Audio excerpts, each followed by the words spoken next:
Hello అండి, welcome back to avocado. ఈరోజు వీడియోలో చాలా సింపుల్గా చేసే అల్లం పచ్చడి చూద్దాము. ఈ పచ్చడి ఏ టిఫిన్కైనా బాగుంటుంది. మెయిన్గా పెసరట్కి కాంబినేషన్గా చాలా బాగుంటుందండి.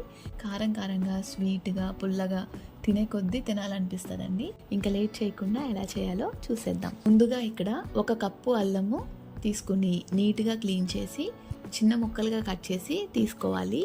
వెయిట్ వైజ్ వచ్చేసి 100 గ్రామ్స్ అల్లం అండి. అలానే 2 మీడియం సైజ్ నిమ్మకాయంత చింతపండుని కూడా తీసుకోవాలి. చింతపండు వెయిట్ వచ్చేసి 50 గ్రామ్స్. అది కూడా తీసుకుని కొన్ని వేడి నీళ్ళు వేసి నానపెట్టుకోవాలి. ఇప్పుడు స్టవ్ ఆన్ చేసుకుని కడాయిలో 2 టేబుల్ స్పూన్స్ ఆయిల్ యాడ్ చేసుకోండి.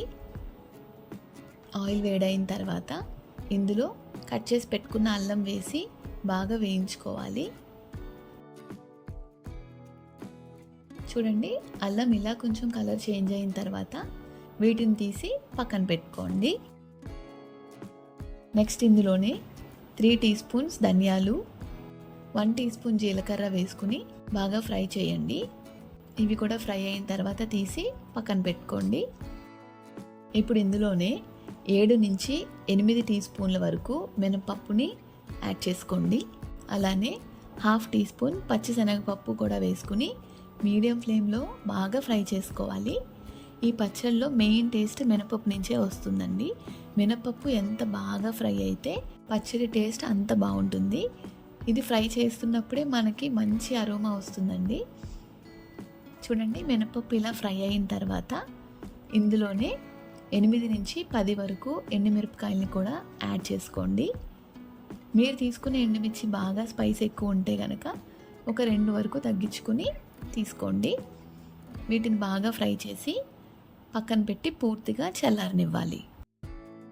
ఇప్పుడు మిక్సర్ జార్లో ముందుగా ఫ్రై చేసి పెట్టుకున్న మినప్పప్పు, ఎండుమిర్చి, ధనియాలు, జీలకర్ర ఇవన్నీ వేసుకుని పౌడర్ లాగా గ్రైండ్ చేసుకోవాలి.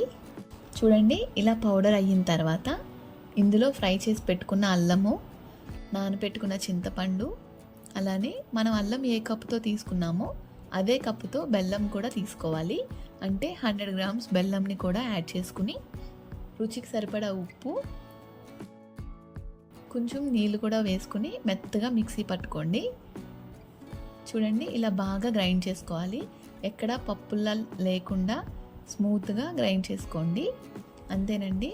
మనకి కావాల్సినప్పుడు కొంచెం తీసుకుని అందులో కొన్ని హాట్ వాటర్ వేసుకుని చట్నీలా లూజ్గా కలుపుకుని తింటే చాలా బాగుంటుంది. మీరు కూడా ఒకసారి ట్రై చేసి మీకు ఎలా కుదిరిందో కామెంట్ చేయండి. అలానే వీడియో నచ్చితే లైక్ చేసి ఛానల్ని సబ్స్క్రైబ్ చేయండి.